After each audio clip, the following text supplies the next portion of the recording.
ถกเถียงกันนี้แล้วปะทะคารมกันนี้แมันสุดท้ายแล้วไพ่ผิดไพ่ทึกนั่นเองนะทุกคนเนาะแล้วก็จะมาเบิ่งกันว่าคือเฮาจะเห็นทหารชายแดนของประเทศไทยเนี่ยคือเวลาปฏิบัติหน้าที่นี้จริงจังกล้าหาญเด็ดเดียวนะทุกคนเนาะแล้วเขาเจ้าได้เงินเดือนเท่าใดซึ่งสวัสดีครับและขอต้อนรับทุกท่านเข้าสู่ซองบาวเมืองล่วงก็กลับมาพบกับกู๊ดอีกเช่นเคยเนาะสำหรับในครั้งนี้กู๊ดเองก็จะมาเว้าเกี่ยวกับประเด็นของปราสาทตาหมื่นถมเนาะอยู่ที่ชายแดนประเทศไทยแล้วก็ประเทศกัมพูชานั่นเองนะทุกคนซึ่งที่ผ่านมาเราก็คงได้ครับโหเรื่องราวข่าวกันมาแล้วพอสมควรแล้วก็กู๊ดเองก็เผอิญได้ไปเห็นคลิปหนึ่งถือเป็นคลิปการเผชิญหน้ากันระหว่างทหารชายแดนของไทยแล้วก็ทางกัมพูชาที่มีการถกเถียงกันแต่ว่าประเด็นที่กู๊ดคิดว่าน่าจะเป็นการตกลงกันบ่ได้นะอยู่ในสถานที่ท่องเที่ยวของปราสาทตาหมื่นถมที่ว่าทางฝ่ายไทยก็อยากให้นักท่องเที่ยวขึ้นมาเพื่อเที่ยวแล้วก็เที่ยวเสร็จแล้วก็ลงไปนะส่วนทางด้านของกัมพูชาก็พยายามเฮ็ดฮ้องอยากให้ว่าขึ้นมาแล้วต้องมีการถ่ายรูปถ่ายหยังต่างๆเดี๋ยวประเด็นนี้เราจะมาเบิ่งนำกันนะทุกคนเนาะว่าแล้วก็เราจะมาใช้วิจารณญาณในการเบิ่งนำกันว่าในข้อสิ่งที่เขาเจ้าถกเถียงกันนี้แล้วปะทะคารมกันนี้แม่นสุดท้ายแล้วไพ่ผิดไพ่ทึกนั่นเองนะทุกคนเนาะแล้วก็จะมาเบิ่งกันว่าคือเฮาจะเห็นทหารชายแดนของประเทศไทยเนี่ยคือเวลาปฏิบัติหน้าที่นี้จริงจังกล้าหาญเด็ดเดียวนะทุกคนเนาะแล้วเขาเจ้าได้เงินเดือนเท่าใดซึ่งอันนี้เราก็จะมาเบิ่งนำกันนะทุกคนเนาะซึ่งแบบบอกเลยว่าเป็นหนึ่งในความรู้ใหม่ๆเลยที่ว่ากูได้มารับรู้เกี่ยวกับทหารชายแดนของประเทศไทยโอเคก่อนเราจะไปรับรู้รายละเอียดต่างๆนั้นเราจะมาเบิ่งคลิปนี้แล้วก็เราจะพิจารณาไปพร้อมๆกันสำหรับท่านที่ได้แวะเข้ามาติดตามรับชม2กูก็ฝากเป็นกำลังใจให้กูด้วยกันกดติดตามแล้วก็ฝากกดไลค์แล้วก็คอมเมนต์กันเข้ามาเด้อเนาะโอเคเราไปเบิ่งกันเลยทุกคนไปเลยได้รถไปได้ถ่ายรูปมาตามสบายนะครับไม่เจอที่รถเลยเที่ยวเฉยเที่ยวเฉยไม่ต้องตะโกนกันมั่งอ่ะดีแล้วเดี๋ยวคลิปนี้เราจะฟังในการสนทนาของเขาเจ้าเนาะนี่นะทุกคนตกลงกันยังไงแค่มาเที่ยวก็ลงไปมีเวลา9 โมงถึงบ่าย 3แค่นั้นแค่นั้นแค่นั้นเลยไม่ปฏิบัติตามนะคุณมาทำอะไรไม่เขาเชื่อมาขายอะไรให้คุณขายแบบไหนให้เขาเดินไปแล้วมันก็กลับหรออ้าวก็แค่นั้นเลยแล้วมันตั้งแถวดำไหมไม่ใช่มันบ้านทอดวิดีโอนะไอ้เรื่องนั้นเขาเชื่อเขามาเที่ยวเขาอยากขายยังไงก็เรื่องของเขาเราไม่ยุ่งละอะไรด้วยเขาไม่ได้เดินไปลำเส้นประเทศไทยไอ้นี่มันที่ท่องเที่ยวที่ตามให้มาเที่ยวเฉยมาเที่ยวใช่เขาต้องมีรูปแบบที่ระลึกให้มาเที่ยวให้มาเธอแล้วจะกลับไม่เอาเที่ยวไปว่ะเอาได้บอกผมไม่ให้รำไงแค่มาเที่ยวใครไปเลยทางมาแล้วก็ไม่ต้องใครลูกครับไอ้คนกัมพูชาเขาท่องใครกลับเป็นลูกเทลึกแค่มาเที่ยวเฉยคุณนี่คุณไม่ให้ใครลูกใครอะไรเนี่ยแค่มาเที่ยวเฉยปลามาเลยมันมีเทลึกอ้าวก็ถ่ายไปว่ะไม่ได้เที่ยวไม่ได้รำไง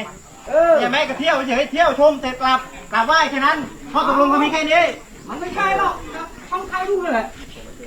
ใครนะมาเลยมันไม่ใช่ลูกแต่แค่นี้มีแค่นี้ข้อตกลงเนี่ยแต่เจ้านายคุยกันน่ะเจ้านายคุยกันใช่ไหมไม่ให้ถ่ายรูปอ่ะใช่ไหมเที่ยวแล้วก็กลับเที่ยวแล้วกลับไม่ให้ถ่ายรูปหรอถ่ายรูปได้จริงไหมอะไรเขาถ่ายรูปเขาถ่ายวีดีโอในตัวประสาทถ่ายการรำไม่ได้ถ่ายการจัดรำไม่ได้ไงใช่ไหมกิจกรรมมันเป็นที่ลึกเนี่ยมาตั้งกระบวนถ่ายภาพเนี่ยเป็นนางรำเนี่ยมันถูกต้องไหม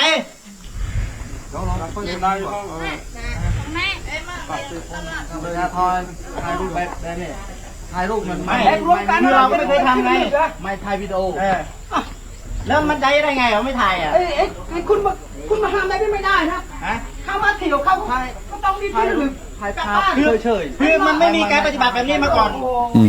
เมื่อก่อนมันไม่เคยทำไม่เอาหน้าทำไม่เกี่ยวให้ทางที่หนักดูแลโอเคนะทุกคน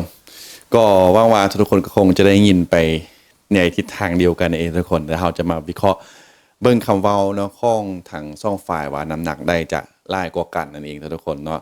เดี๋ยวกูเอกก็จะเข้ามาเว้าทางด้านของทางทหารชายแดนของประเทศไทยนะคือเราจะเห็นได้ว่าโอ้ยืนยันเต็มที่เนาะครับพยายามที่จะอธิบายให้เหตุผลให้เข้าใจอย่างเต็มที่นะทุกคนทางทหารชายแดนของประเทศไทยเนี่ยก็พยายามอยากจะให้ทางทหารชายแดนของทางกัมพูชาได้เข้าใจในกฎระเบียบหรือว่าข้อตกลงหรือว่าสัญญาที่ได้บอกกันแล้วเนาะว่าคือตามที่กูจับข้อมูลได้เมื่อกี้เนาะก็คือบอกว่าเวลาขึ้นมาเที่ยวท่องเที่ยวสถานที่นี่ก็คือจะมาได้ มาท่องเที่ยวในช่วงเวลา9โมงจนถึงบ่าย3หรือว่า3โมงแล้วบ่าย3ก็ถือว่าเป็นอันเสร็จสิ้นก็คือมาเที่ยวแล้วก็ต้องกลับนั่นเองเนาะบ่ให้กายเวลานั้น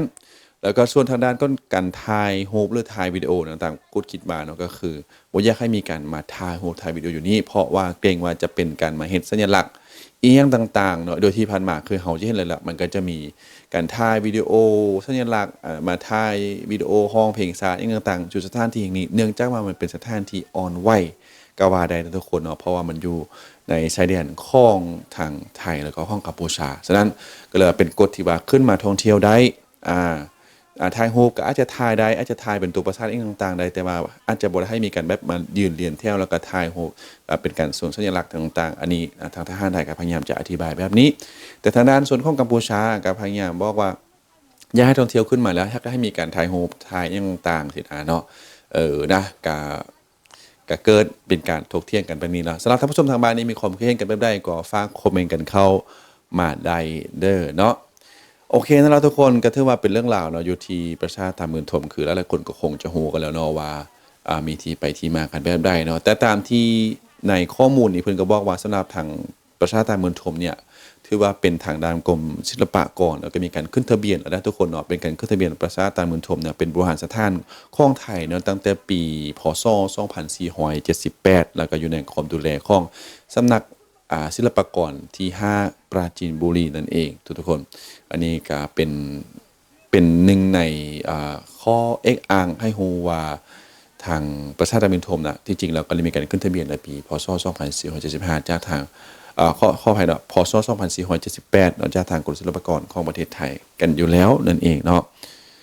ส่วนสำหรับสถานการณ์ปัจจุบันนี้เนาะสถานการณ์ปัจจุบันนี้เป็นเท่าใดเนาะซึ่งก็ได้มีการบอกให้ฮู้ว่าเนาะในเมื่อเร็วๆนี้ที่ผ่านมาเนาะก็มีการเผยแพร่คลิปวิดีโอที่แสดงให้เห็นว่าทหารกัมพูชาแล้วก็ทางชาวกัมพูชาบางส่วนก็ได้มีการขึ้นไปที่บริเวณปราสาทไตรมณฑลอยู่แล้วก็มีการสร้างความกังวลเนาะเกี่ยวกับความสัมพันธ์ระหว่างสองประเทศกันอยู่นั่นเองนะทุกคนแล้วก็สำหรับการท่องเที่ยวการเข้าชมเด้เนาะก็คือปัจจุบันเนี่ยคือทางปราสาทไตรมณฑลเนี่ยก็มีการเปิดให้นักท่องเที่ยวเข้าไปเที่ยวสามารถเข้าชมได้โดยมีการบูรณะแล้วก็ดูแลรักษาโดยทางกรมศิลปากรโบราณวัตถุบางส่วนจากปราสาทถูกนำไปจัดแสดงในพิพิธภัณฑ์สถานแห่งชาติที่สุรินทร์นั่นเองเนาะแล้วก็นักท่องเที่ยวเวลาขึ้นไปแล้วก็ต้องให้คนเคารพด้วยว่าต้องมีการติดต่อสอบถามเจ้าหน้าที่ล่วงหน้ากันซะก่อนแล้วก็ปฏิบัติตามคำแนะนำอย่างเคร่งครัดเนื่องจากพื้นที่ดังกล่าวก็มีความอ่อนไหวด้านความมั่นคงนั่นเองเนาะนี่แหละก็ถือว่าเป็นเรื่องราวเนาะทุกคนส่วนข้อตกลงเนาะข้อตกลงข้องทางระหว่างประเทศไทยแล้วก็กัมพูชาในช่วงวันที่1พฤษภาคม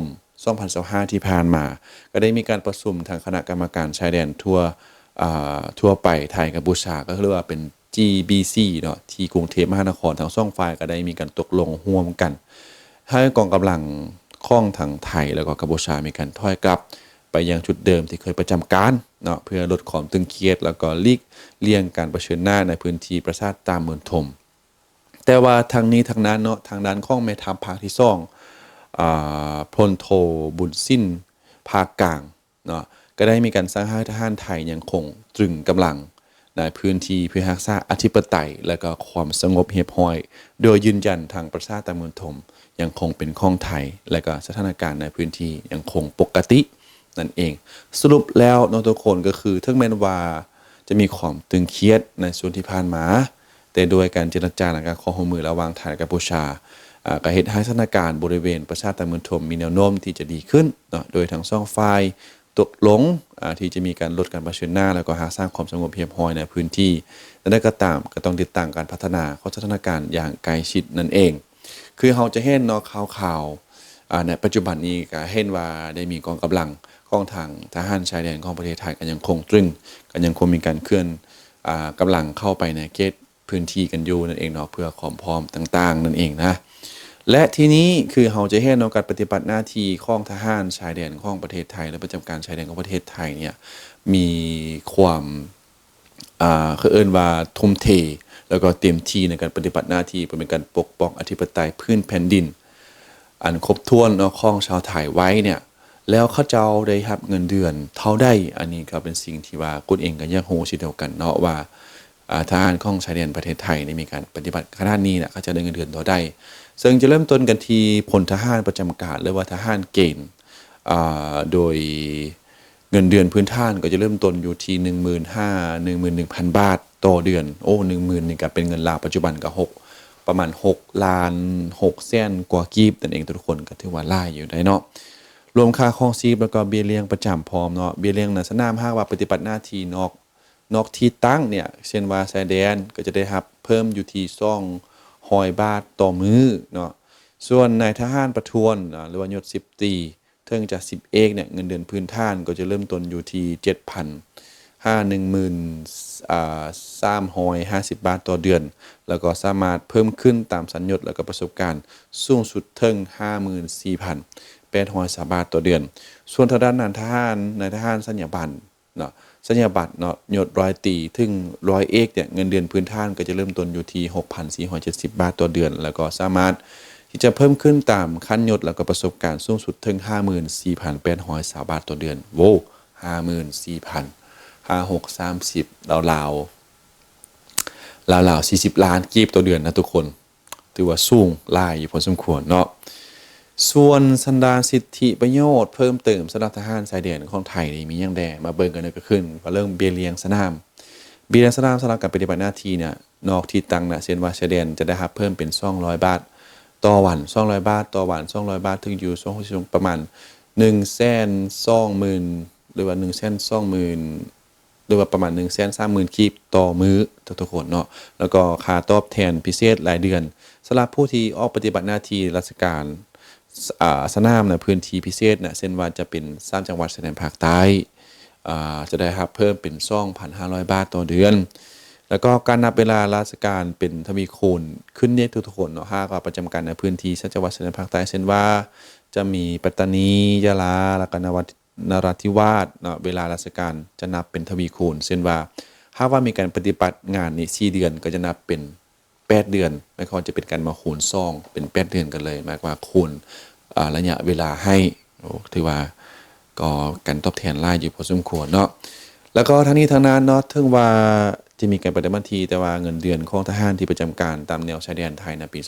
2025ก็มีความแตกต่างกันไปตามชั้นยศแล้วก็พื้นที่ปฏิบัติงานโดยมีสิทธิประโยชน์เพิ่มเติมสำหรับผู้ที่ปฏิบัติหน้าที่ในพื้นที่พิเศษหรือว่าเสี่ยงภัยเช่นว่าเบี้ยเลี้ยงสนามค่าตอบแทนพิเศษรายเดือนแล้วก็การนับเวลาราชการเป็นทวีคูณเพื่อเป็นการสดเสยแล้วก็สร้างความกำลังใจในการปฏิบัติหน้าที่นั่นเองอันนี้ก็เป็นข้อมูลคร่าวๆเนาะที่ว่าได้รับรู้กันที่กูได้มาโอ้ลมแล้วก็มาแลกเปลี่ยนกับทุกๆคนในที่นี้สำหรับท่านที่มีข้อมูลได้เพิ่มเติมก็จะเรียนที่จะคอมเมนต์เลยเป็นกันเข้ามาได้เนาะหากว่าข้อมูลใดที่กูว่าไปผิดพลาดประการใดก็ต้องขอโทษขออภัยมาณที่นี้ด้วยนั่นเองทุกคนเนาะเพื่อเป็นการอยากเห็นของกูนั่นเองนะทุกคนว่าปัจจุบันนี้ทางทหารชายแดนของไทยเป็นได้เนาะเพราะว่าเขาจะเห็นการปฏิบัติหน้าที่ของเพิ่นนี่ก็ถือว่าเต็มที่แล้วก็คือเอิ้นว่าจังได๋คือการปฏิบัติหน้าที่เนาะคือเขาจะเห็นทหารชายแดนของประเทศไทยเนี่ยลุยเป็นลุยแท้ๆนะทุกคนลุยเป็นลุยแล้วก็ยืนหยัดอย่างเดียวแท้ๆเนาะก็คือบ่ให้คนมาลุกล้ำอธิปไตยของประเทศไทยโดยเด็ดขาดคือเราก็คงจะเห็นหลายคลิปหลายเสียงคำเว้าของทหารเช่นเดียวกันนะทุกคนโอเคสำหรับมื้อนี้ก็ต้องขอบใจหลายๆที่ได้แวะเข้ามาติดตามรับชมช่องกูเนาะฝากเป็นกำลังใจให้กูเด้อโดยการกดติดตามนะครับผมนะฮะก็หากว่าชอบก็ฝากกดไลค์ผมด้วยแล้วก็คอมเมนต์กันเข้ามาได้นะครับผมนะผิดพลาดประการใดผมเองก็ต้องขอโทษขออภัยมาณที่นี้ด้วยนะครับขอบคุณทุกท่านที่ได้เข้ามาติดตามรับชมช่องของผมสำหรับวันนี้ก็ต้องขอลาไปก่อนนะครับสบายดีสวัสดีครับ